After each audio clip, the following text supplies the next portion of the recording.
Welcome to this episode of Prairie People's Poetry, a spotlight series highlighting Saskatchewan spoken word artists through performances and conversation on the craft and community of the art form. I'm your host, Cat Abenstein, and today we're talking with multidisciplinary artist Poetik.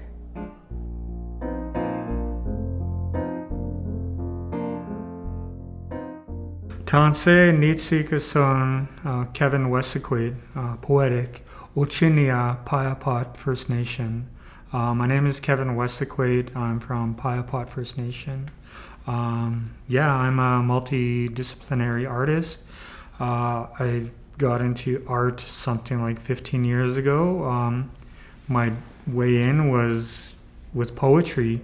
I wrote poetry since high school, and suddenly I was painting. I was doing all this extra stuff on my off time during work, and then after a while, people started to take notice and buy my art, and then I started to become more and more comfortable with sharing poetry, and yeah. Awesome. So when did you start calling yourself an artist? I started calling myself an artist when I started the visual art stuff, I guess. My title for artist really wasn't like there. Like I read poetry, but I had no idea, because I don't have an education background with art, right? So it was just stuff that I learned along the way. So I didn't feel comfortable calling myself an artist until I started actually applying what I learned as an artist with visual art, and about 10 years ago. This poem is dedicated to the children at St. Francis Cree Bilingual Elementary School who are nearing a 150% capacity. Your words are powerful and my words are said. Your words have been dancing to the new notes in my head. My words are like the trees of autumn days, like leaves that leave me in so many different ways. Your words are like a spring runoff, where they're trickling out and they're bringing new meaning in life. Well, my words have been sustaining me all of these long winter nights. Your words are like a summertime heat. They're vibrant and new, while mine sit back, reflecting the cold days of gray hues. And I imagine your future an open land untouched by man, while I harvest my own and I try my best to understand. And I envision a day when we could all speak your two languages. Like some sort of ancestral prophecies, we could all come to know the way of the Nehewak poet, naturally speaking, naturally living, naturally sharing metaphors and similes on hand drums near urban street corners, by Nehewak-owned businesses on main streets, by Nehewak-owned homes on side streets, where poetry is taught in native schools on native tongues. And we wouldn't have to worry about prejudice or hate, because it would all be beyond that. You see, I envision your future a beautiful one, because your future is bright and nature has been known to change. You see, you would be too busy trying on our latest traditional fashions all up and down the block, from ribbon shirts to ribbon skirts. And I imagine a place where we could one day trade in these protein bars for pemmikins, where we could pick wild berries in our communities, where diabetes is on the decline thanks to the return of our medicine keepers and our indigenous diets. I imagine a place where young men could let out their hair like warriors of the past, only now wearing suits and ties. I envision a place where children could play in the parks near dark, free of gangs and crime. I envision a place where beadwork is valued and honored over gold and diamonds.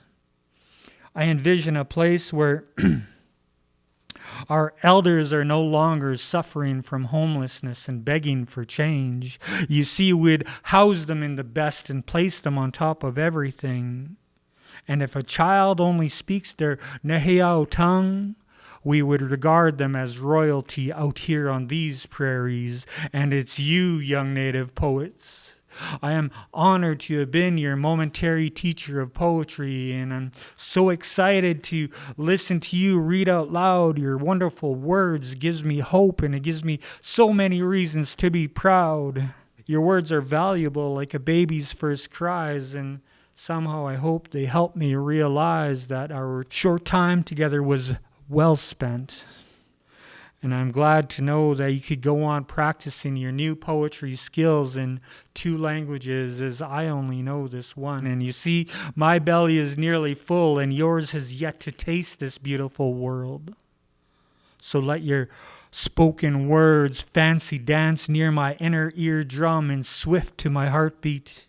And let your spoken words lead you out into that open land, and don't be afraid and don't look back, young Native poets, because this is where I make my stand. Oh.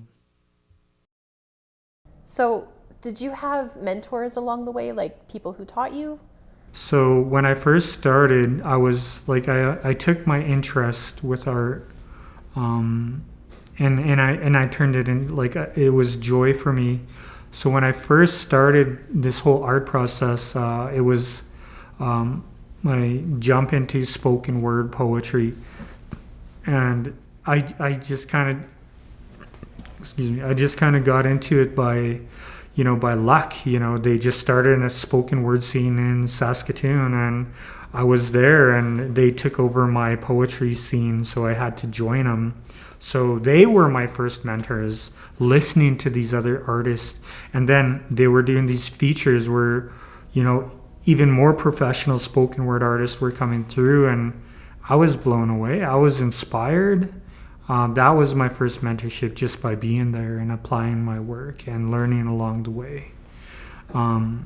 After a while, I started volunteering because I was working as a carpenter and then a welder. But I loved the work, but I got bored. I had all this extra energy. So I started painting on my off time. I started painting on basketballs because I was coaching basketball teams, and all of a sudden I was selling these painted basketballs to my friends that were graduating into university from high school or having accomplishments. And then after a while, I went down to an art center and I started volunteering my time. We had a shutdown 15 years ago. And during that shutdown, I went down to the art center in Saskatoon called SkyUp, and I volunteered for the summer. I had nothing else to do. I combined my art and whatnot. And then after the summer, they just kind of like, you're doing great here. The kids love you. You want to work for us? I'm like, no, I'm going to go back to welding here. And they're like, we can't let you go. We want you to stay. And they offered me, they offered me a pretty good wage, and I was like, making more money at welding still, but I could do part-time. So I stuck with them, and then once again, just like spoken word, I would hang around and I'd do art, and I'd watch other artists that were graffiti artists or graphic artists or painters, oil painters, carvers, crafters. Anyone that would come through, I would sit on all these amazing workshops and learn. And after a while, other artists started to take notice of the stuff that I was creating, and I got involved with the Carfax mentorship for visual art. And then by that point, that's when I really considered myself an artist. I was like, yeah, I made it. I'm an artist. This poem is called Shapeshifter. I practice my dark magic in secret far-off places. I whispered to the winds, my chants echoing over prairie fires. after my chores, of course, I had a childhood ripe with watering the horses, cleaning the yard, feeding the chickens, sharpening the axes, mending the fences, clearing the brush. Nyamusum appreciated as clear as Saskatchewan sunsets. Tirelessly, I've been called a dog of the reservation, with no business around the yards. His purebreds had cool-sounding names like Rocket, Pepper, or Lucky. Well, my name was always just Kevin. Pasture to yard, sniffing, digging, barking, ruff, ruff, ruff, ruff, ruff. Shamelessly chasing horses and dodging kicks and always coming back with crooked-shaped sticks that resembled the rifles on the walls or even the animals of the land. And this is what reaffirmed my childhood shapeshifter ways. It allowed me to be sneaky and clever. Afternoon bingos left me in an empty house. I snuck in, of course, steady like a mouse. And I creeped through dusty photo albums in awe of old days gone, guessing of Nyamusum's adventures, sitting in his favorite chair by the window, passing time playing checkers with the clouds and wishing the warmth from the sun was my grandfather's hugs, these first memories of a shapeshifter child, until I got brave with my shapeshifter ways, turning into a black fly sitting upon the kitchen wall, watching Kookums cooking, waiting to steal a taste, buzzing and teasing on by with my mischievous bzzz sounds, majestic. Fresh cinnamon apple pies, wooden tables, and I'm so agile and I'm so able, hovering above the stove, cooking potatoes, dancing around old time, and carrots tossing about, so tasteful. And always surprising me how she decidedly mixed it up with flavors of cows, chickens, and pigs, deliciously and gracefully, switching it up, of course, with these courses of natural flavors like rabbit, duck, and deer. Oh, I was one lucky shapeshifter child, and not a moment of boredom, living in the old ways, feeling genuine Indigenous love, and even to this day, a proud and wild child remains, reminiscing of childhood shapeshifter days. So what inspires your art? Memories from my youth inspires my art. I grew up here in Regina, Saskatchewan, and Piapot First Nation, so a lot of the cultural aspects from growing up as a kid, you know, the urban environment in Regina, or, you know, going to the reservation during the summertime or the wintertime, inspired me, because I think that from a young age, you know, my grandparents instilled this idea of sharing stories. Elders from our communities would come together and they would share stories, like these amazing, brilliant stories. And sometimes they were in, you know, the Nehewak language that I didn't really understand, but, you know, I kind of forced myself to listen. So the culture and providing accurate descriptions and portrayals of that culture really inspires my art.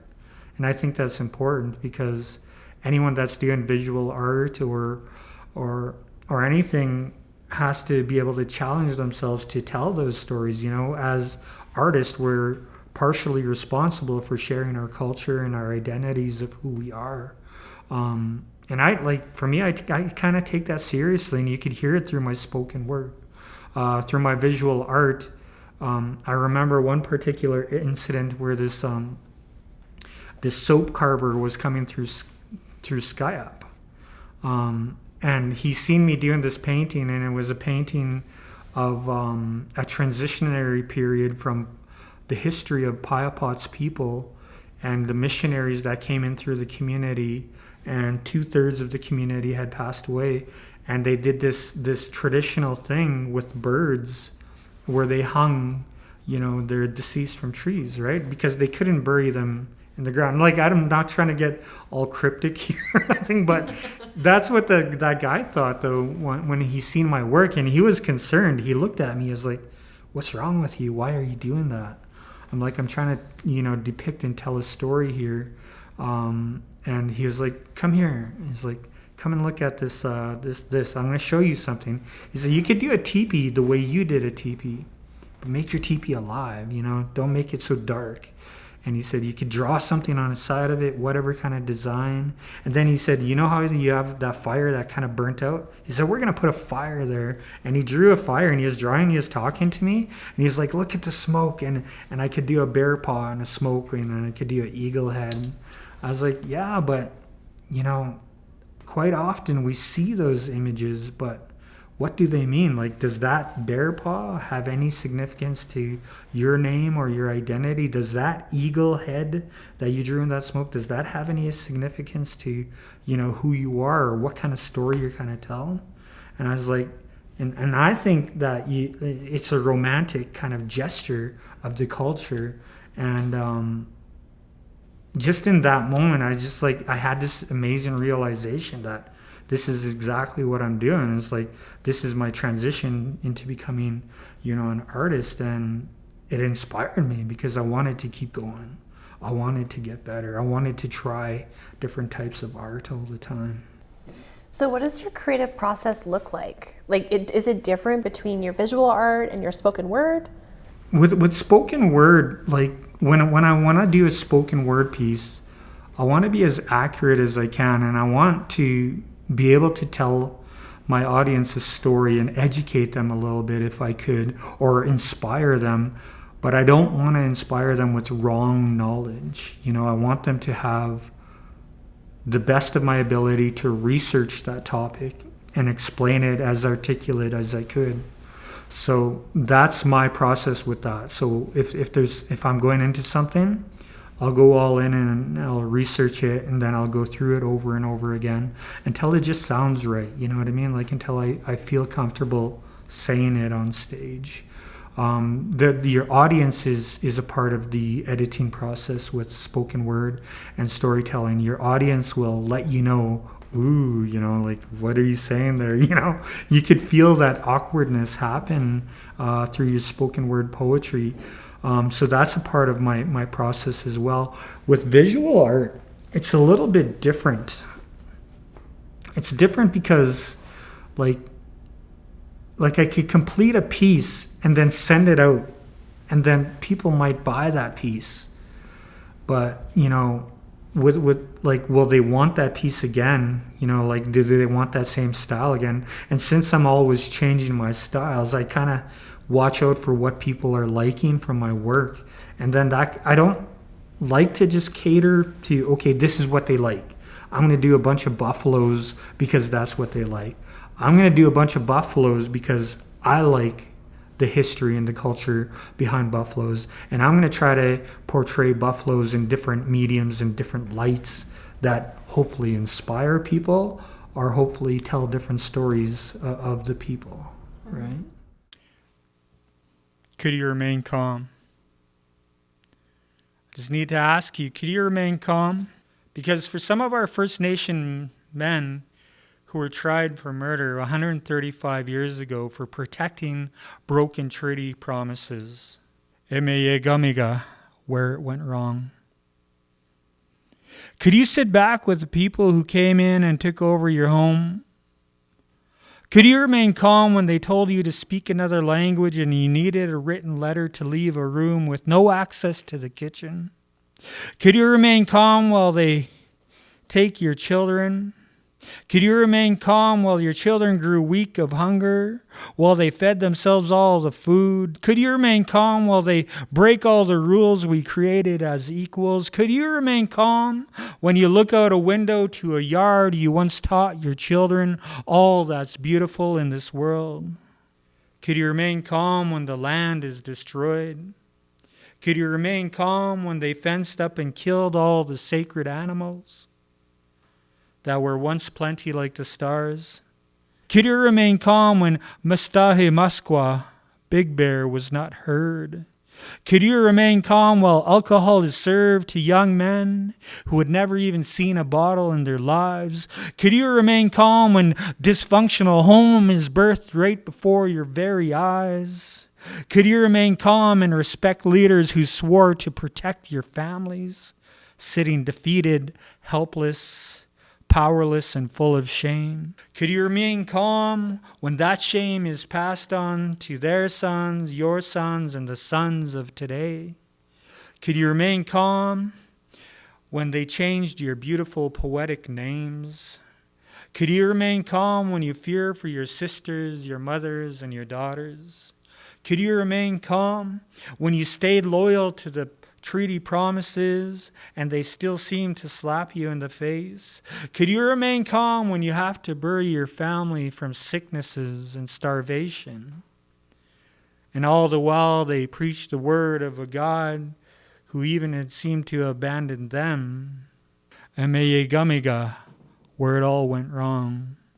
You see, one of the main selling points of the treaty was to share non-surrendered land was a guarantee of assistance from famine and pestilence, a medicine chest that wasn't even seen, a medicine chest that wasn't even opened. You see, these young men did not stay calm, like the young man wandering spirit who sang a love song to his wife as his wife hoisted their son above her shoulders while he sang.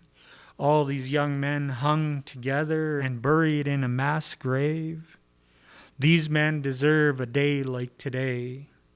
So I'll recite these names with great pride and sorrow. Wandering spirit, round the sky, bad arrow, miserable man, Itka, man without blood, iron body, little bear, public hanging, Fort Battleford, November 27th, 1885, 135 years ago. So just to switch gears just a little bit, pandemic. How has the pandemic affected your art? Has it? I think it has. I'm starting to look into more, doing stuff digitally, trying to look into learning how to make, record my own poetry, learning how that there's higher quality sound systems that you could use to record, like they're high-end microphones that you could purchase. I didn't know that. I'm starting to understand why my friend makes beats all the time, what his process is. I'm starting to learn more, like even taking an iPad and getting into, Adobe or something like that, or Procreate, and learning how to create digital art, and then rendering my own painted or drawing images and rendering it onto digital art. So it's all a learning process for me. And I think if the pandemic didn't happen, I don't think I would have took that time to sit down and learn all that stuff. Aside from that, there's also this awareness of space and how we interact. Like, we can't hug each other anymore, we're not shaking hands, we're not coming together in large crowds, and spoken word or gallery showings, they call for that, right? Like that's just a part of the culture of the art. So now, when I think that with art, it's changing, and you're going to see a lot of people getting into bigger and bigger spaces. Even with myself, I'm working towards, I made my own teepee, and well, not made, but I got my own teepee together, right, for as best cost as I could. And my idea is to return to land-based learning. So that's going to take me away from, these larger crowd settings, but take me out onto the land. And in doing so, I'm going to be reconnecting to things that I learned as a kid, going back to the land that I understand on Piapot First Nation, or traveling up north to, whatever reservation like Sweetgrass or around that area, and just reconnecting and finding land-based art practices. Like how did they create quilt? Like how did they dye it? What are the natural dyes that exist on the land? How could I go about creating that stuff? So I think since the pandemic has happened, I probably would have maintained a course of still, doing my spoken word and storytelling, still doing performances. I would have been organizing a show for, my friends, or organizing workshops and stuff like that. And really trying to do my best to, inspire and build a community and headed down the same path that I was doing. But then I think this pandemic had stopped me for a moment and just like, wait, I'm not doing what I can to nurture myself as an artist. I have to get back to that. So I think it's good that it happened, but not good for the people. I don't know. Yeah. So thinking about like kind of going back to the land and embracing art this way, do you plan on incorporating technology in that and like having a fusion of like live streaming, I was talking to some other spoken word poets. A couple friends of mine from out east, I think you might know who they are doing land-based type things. And we've, like, since I met these guys, they've always done that sort of thing. And I have a history in that sort of background as well. So I think I'd like to explore the idea of, recording what I'm doing out there, but not like a live stream type stuff, but recording and making possibly a documentary. Maybe I might go that route, but I think for these first couple of attempts, I want to make sure that I know what I'm doing, because I don't want to go into something fumbling and be like, oh, and this is how I, make a fire, and then I set a prairie fire or something. I want to know what I'm doing and be safe with what I'm doing, and be safe that, I'm inviting the right people into, my camp and producing that art. In time, I'll probably want to share. But this is another goal for my own survival, right? Like, we all in life, I think we have to have these goals to keep going, Word of the state. I want to talk to you guys about a lost Saskatchewan son, lost on the prairies, adopted by bison, only to return to man to then spill the blood of the bison. Mr. Cine, I want you all to remember that. You see, tonight it's poetry, but tonight I want to protest a little bit that I'm not a child. I'm not mentally ill in any kind of a way. Although I sometimes feel like a prisoner in this great province of mine. They're telling me that the last of the Indian fight is gone and the West has been won with a huge explosion way back in 1966 to be exact. Mr. Cine, I want you all to remember that.